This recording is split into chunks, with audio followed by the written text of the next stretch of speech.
You've just heard of case reports linking consumption of high fructose corn syrup with asthma, and in fact one of those case reports is of our family, our daughter. We learned of that link more than 15 years ago.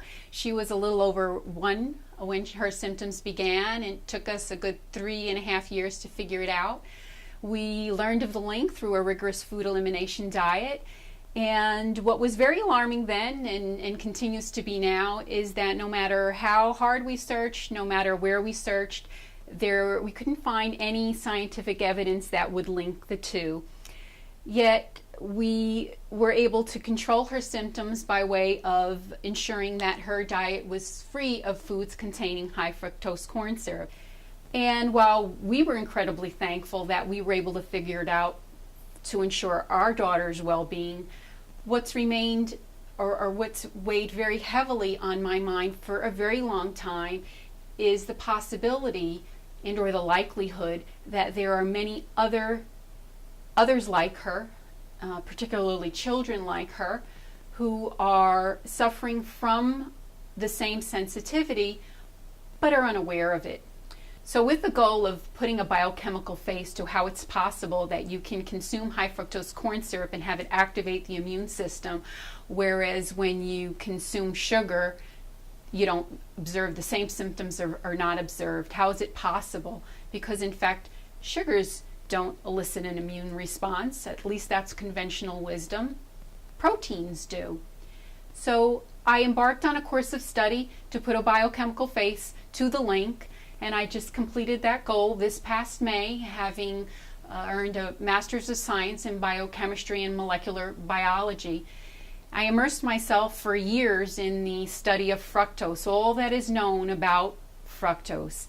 And the hypothesis that emerged is the possibility that in some people, elevated levels or unabsorbed levels of fructose in the intestines, in the digestive tract, could create a situation wherein the reactivity of fructose modifies dietary proteins, transforming them into digestion-resistant fragments that go on to become antigens or allergens or immunogens that could travel to tissues of the lungs and trigger the symptoms that we observed. So scientists who reviewed my work have confirmed the scientific merits of the hypothesis. My advisor has strongly encouraged me to not let the work sit on a shelf and collect dust. So I'm transforming the 85-page paper into an easy-to-read book titled Killing Me Sweetly. The book would be of interest to anyone who wants to learn more about the science of fructose, who is interested in being able to separate fact from fiction and learn how, in fact, high fructose corn syrup is not just like sugar, and what the scientific and research community is saying about its link to chronic disease, and who are interested in learning more about the hypothesis that links it to lung disease and asthma. And hopefully you're as fired up about the topic as I am. So if you're interested, please pre-order the book. And to thank those of you who do, we've put together some very cool rewards, including t-shirts and a canvas bag. So in closing, I want to just say thank you for listening. Thanks for your support.